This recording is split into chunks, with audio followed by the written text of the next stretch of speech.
Hello students, this is Dr. McDermott. The topic of our first lecture for our U.S. History After 1877 course is Manifest Destiny. What does that mean? Well, it was a term that was coined by a newspaper man in 1845 who argued that it was the destiny of the United States to take over all the territory between the Atlantic Ocean and the Pacific Ocean and to settle it.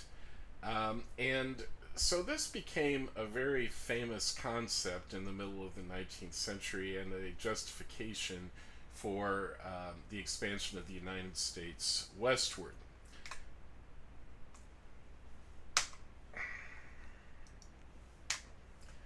The policies of Abraham Lincoln as president did a lot to encourage this westward expansion. Now, Lincoln, in the middle of fighting the Civil War, was trying to create a new nation, a more unified, stronger American nation.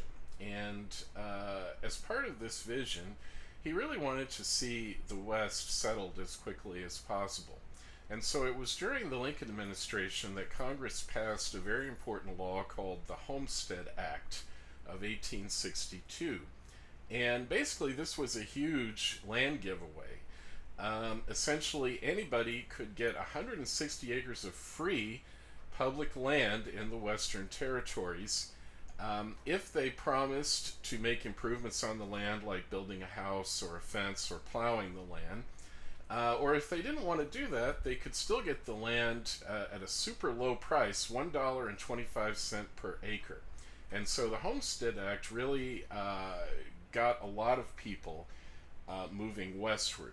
Also, a very important law of the Lincoln administration, the Pacific Railroad Act.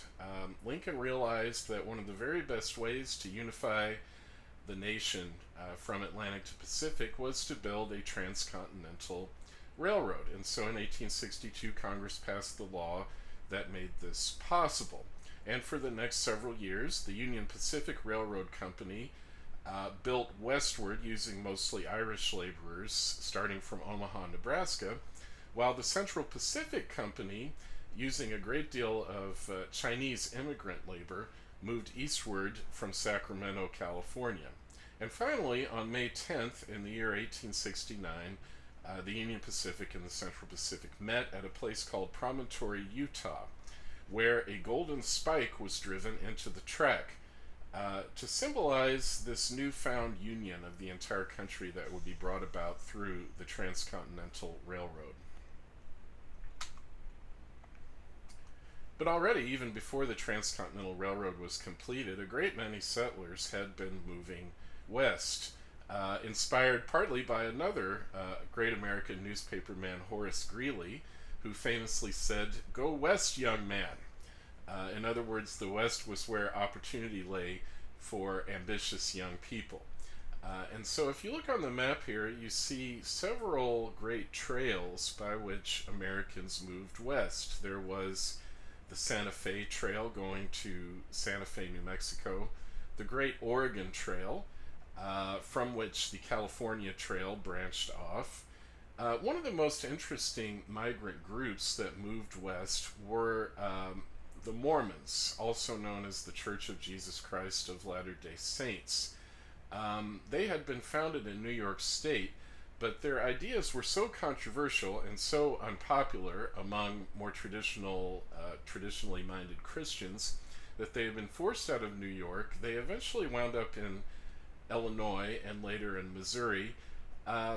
And their founder, the prophet Joseph Smith, was murdered, lynched by an angry mob. And so, under the leadership of his successor, Brigham Young, the Mormons decided to move as far west as they could to try to find a peaceful place where they could establish a society according to their own teachings. And so they went westward, and they found that place near Salt Lake City, Utah. And so it was the Church of Jesus Christ of Latter-day Saints that founded the modern state of Utah. The problem was, of course, as Americans moved westward, that there were already a large number of people living in the West, namely American Indians, also known as Native Americans.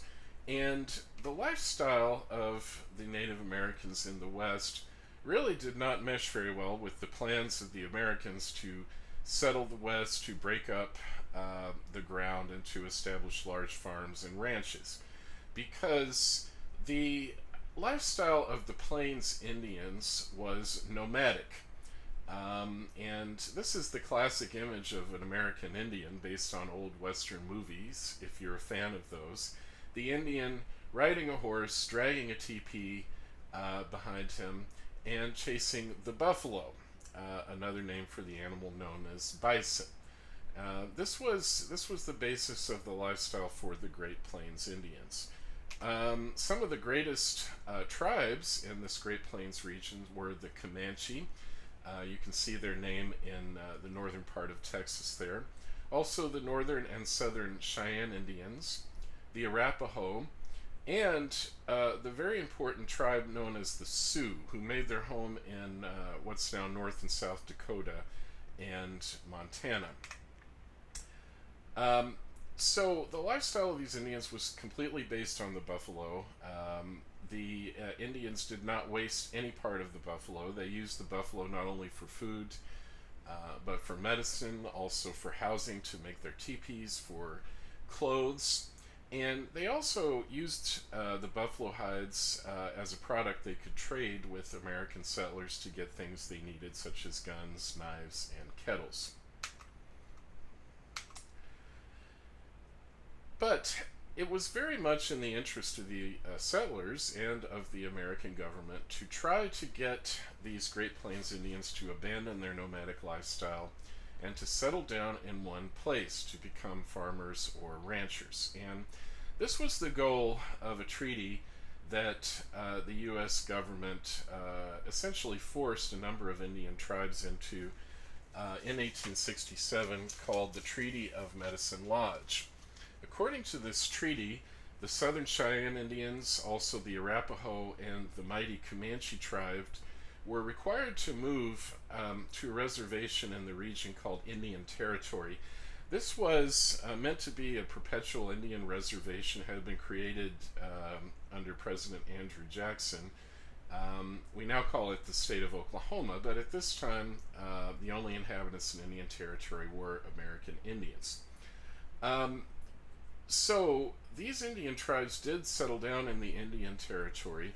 The U.S. government did give them permission to leave the reservation from time to time in order to hunt buffalo. But increasingly, that provision of the treaty became meaningless as the buffalo began to disappear, as we'll see in a moment. In the administration of President Ulysses S. Grant, a new approach to the Indians was tried. This became known as the peace policy. And the idea was that instead of fighting the Indians, the United States would try to civilize the Indians by sending Christian missionaries to take over the Indian reservations rather than soldiers, and to try to convince the Indians to become Christian, and also, especially, to have their children sent far away to boarding schools run by white teachers, usually religious groups, so that they could lose their Indian culture. The goal, of course, was that eventually these Indians would assimilate to mainstream white society and they would no longer be a problem or a military threat. And you see here in these very dramatic pictures the before and after effect of the white Indian schools that these Indian children were sent to. On the left, you see three young Indian braves wearing their traditional garb with their long hair. On the right, you see the result of education at the Indian school run by headmaster Richard H. Pratt, the Carlisle Indian School in Pennsylvania. You see that they've adopted the normal dress of white Americans, the standard shoes, and especially the short hair. And this was very significant for Indians. Cutting their hair essentially meant that there was no turning back, because each Indian tribe had its own specific hairstyle. And so, in all these ways, these Indians were encouraged to assimilate to white society.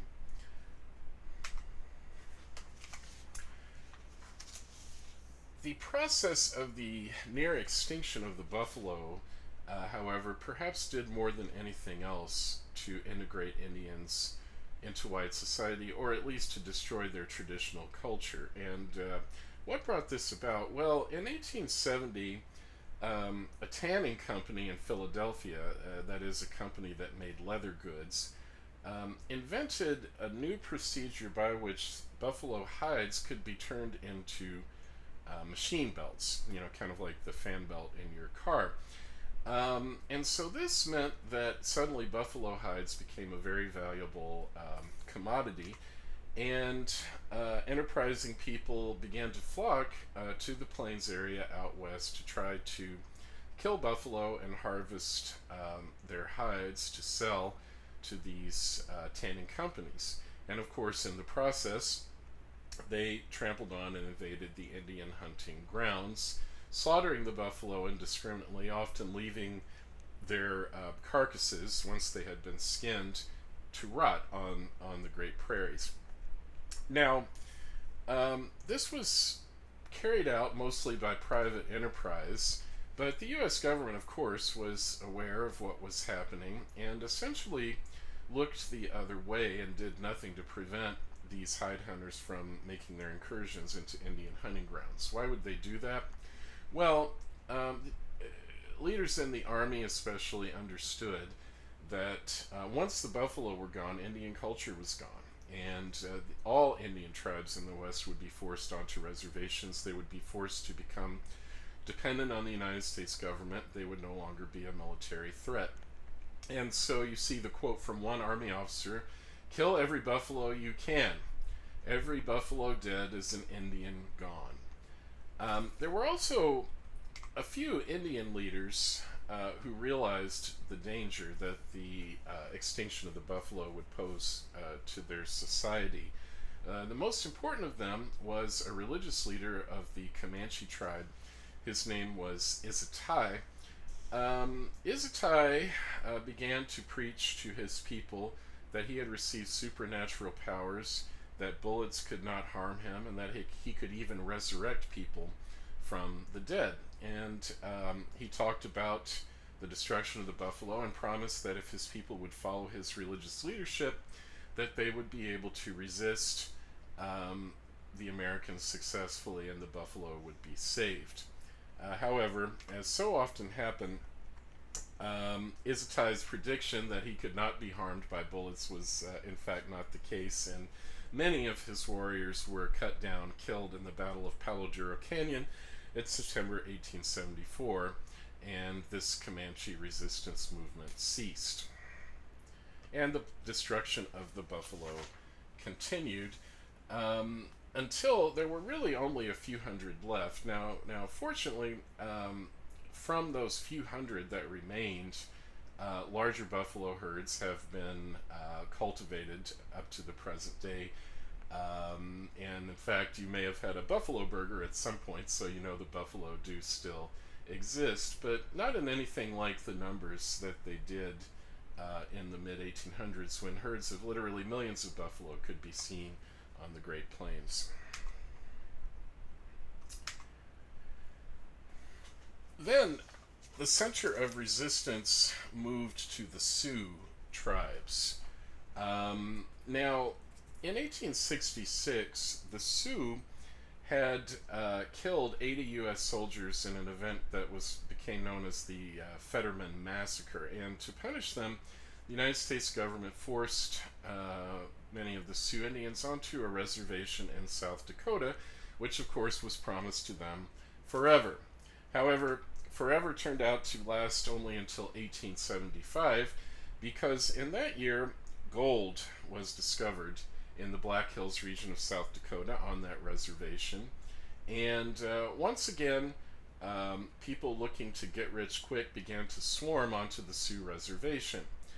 And once again, the United States government, who was supposed to be protecting the Indians on the reservation, looked the other way. Not surprisingly, For instance, given the attitude of the chief U.S. Army commander in the West, General Philip Sheridan, who once famously said, quote, "The only good Indians I ever saw were dead." And so, put into this intolerable situation, the Sioux decided to resist by running away from the reservation. And under their great chief Sitting Bull and Crazy Horse, they left the reservation and struck out on their own. At which point, the United States Army began trying to round them up and drive them back onto their Dakota reservation, what was left of it. And it was part of this campaign that saw one of the most famous battles in American history that came about in June 1876 when the cavalry officer General George Armstrong Custer led his 7th Cavalry in pursuit of the Sioux and caught up with them at a place called Little Bighorn Creek in what is now Montana. And there were about 1,800 Sioux warriors, as well as old people, women, and children, gathered there at the Little Bighorn. And so Custer decided to attack in what became known as the Battle of the Little Bighorn, or perhaps more famously known as Custer's Last Stand, for reasons that we'll see in a moment. Custer divided his army very arrogantly into 3 parts. He believed that the Sioux would never be able to stand up to the well-armed and well-mounted cavalry soldiers that he had, and so he even divided his army into 3 small parts, and in command of the 3rd part, Custer decided to attack the main Sioux village, only to find himself totally surrounded by about 1,200 warriors led by Crazy Horse, shouting, "Ho-ka-hey! Ho-ka-hey! It is a good day to die." And that is exactly what happened to Custer and his entire detachment of 263 United States soldiers, all of whom were massacred.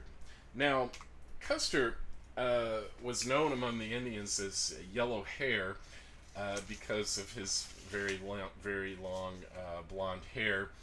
And he was kind of a famous personage among the Indians. And so the Indians proceeded to desecrate his body, and the women actually took the lead in this. They took awls, AWLS, these are pointed metal sticks, and they drove the awls into Custer's ears after he had died. And they said they were doing this to help his hearing, because clearly he had forgotten everything the Indians had ever told him in the many peace talks that the Sioux had had with the United States government.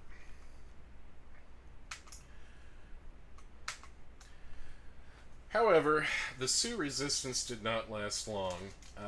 The news of Custer's last stand spread like wildfire throughout the United States. The American people felt very upset and humiliated by the defeat, and so a very large army was sent out west to defeat the Sioux, which did happen in 1877. Crazy Horse was captured, and he was put into a prison where, under very mysterious circumstances, he was stabbed by a prison guard, supposedly as part of a prison scuffle. Not surprisingly. Sitting Bull, on the other hand, decided to get out of town, and he moved to Canada. Now, you have to understand that Canada was still part of the British Empire at this point in time, was a little bit friendlier to Native Americans than the United States was. And so for a few years at least, Sitting Bull did move to Canada, which he called the land of the grandmother, after Queen Victoria of Great Britain. There was another Indian tribe from the northwestern part of what's now the United States that also tried to escape to Canada in 1877. This tribe was called the Nez Percés. That's French. It means pierced noses, because the people in this tribe always pierced their noses. The United States government was trying to force the Nez Percés onto a reservation in what is now Idaho, and instead, this tribe and their leader named Chief Joseph decided to run. And they headed to Canada. We'll come back to this slide in a minute, but I want to show you on the map here. If you look, start there in Oregon, where you see the red words Nez Percé, you see the route that Chief Joseph and the Nez Percé took to try to get to Canada. And you also see, very tragically, that they almost made it. In fact, they were only 30 miles from the Canadian border, unbeknownst to them, when Chief Joseph called a meeting of the tribe. Now, the tribe was very sick, very hungry, um, uh, very much suffering from exposure to the elements.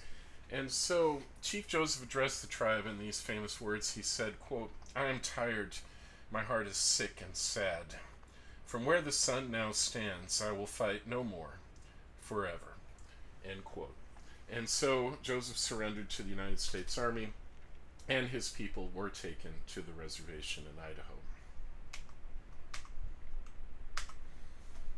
Now, there were very important officials in the United States government who understood that the American treatment of the Indians had been a shameful blot, really, on our national heritage. One of the most shameful things about American tradition. Even President Rutherford B. Hayes said, quote, "Many, if not most, of our Indian wars have had their origins in broken promises and acts of injustice on our part," end quote. That is, the United States was responsible for the injustices done to the Indians. However, the federal government could come up with no better strategy to help the Indians than to continue the peace policy, trying to assimilate them to white society on Indian reservations. However, that peace policy was undermined by a law that was passed by Congress in 1887 called the Dawes Act. And what the Dawes Act did was to take all the Indian reservations, which up to that point were supposedly owned collectively by the whole tribe, and divide them into little parcels of land, which were then handed out to individual Indian heads of household.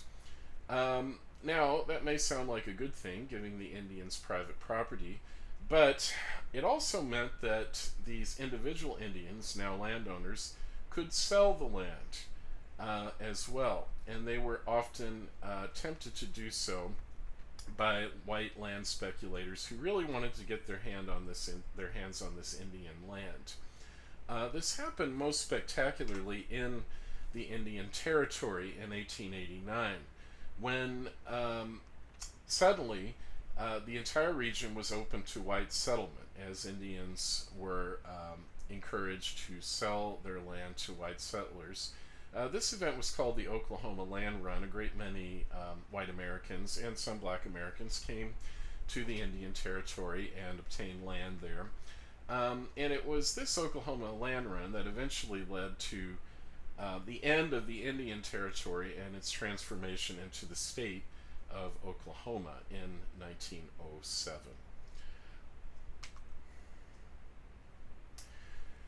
There was one last gasp of Indian resistance that happened in the 1890s. And once again, as so often happened in the history of Native Americans, this resistance was triggered by a religious leader. This time, the leader was a Paiute Indian whose name was Wovoka.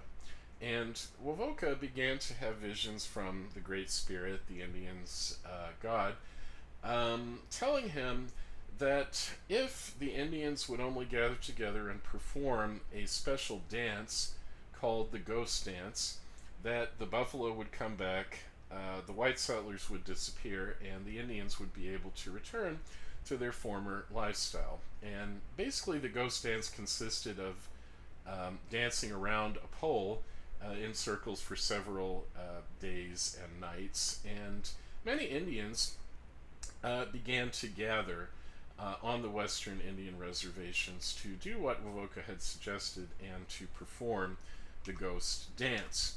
Now, the United States government did not really look kindly to this. They were afraid that this would lead to another Indian war, that it would lead to armed resistance. And so they approached Sitting Bull to ask for his help to stop the ghost dance. Now, a little bit of backstory here. Sitting Bull had gotten homesick and had decided to come back to the United States in the year 1881. And after that, he had become a kind of circus performer. Let me skip to the next slide, where you'll see a picture here of Buffalo Bill Cody and his famous Wild West traveling show. And Sitting Bull was one of the chief attractions of this show that traveled around the country, where the performers would reenact old Indian battles, ride horses, and so forth, for thousands and thousands of spectators. In an interesting twist, Buffalo Bill Cody himself tried to get to Sitting Bull in 1890 to try to convince him to support the U.S. government position on this issue. For some reason, the Indian superintendent didn't let him in, and Sitting Bull refused to cooperate with the United States government. And so, once again, not surprisingly, in a mysterious episode at a place called Standing Rock Agency, Sitting Bull was killed by American soldiers on December 15th, 1890. After this point, the U.S. troops set their sights on a large party of Sioux Indians who had gathered at a place called Wounded Knee Creek to perform the ghost dance. And they surrounded them on December 29th, 1890, and ordered the Sioux Indians to lay down all of their weapons and to surrender. And there was a standoff. We don't really know who fired the first shot, but shots were fired, and the result was that the soldiers massacred the Indians there at Wounded Knee Creek, killing 150 men, women, and children, among them Chief Spotted Elk, also known as Bigfoot, whose frozen corpse you see in the photograph to the left. It was a very tragic conclusion to a long and painful history of warfare between American settlers and American Indians. And I'm not really one of those professors who thinks that everything the American government has ever done has been wrong. I really don't follow that line. However, even I have to admit that our treatment of the American Indians was one of the most embarrassing episodes in the history of the United States.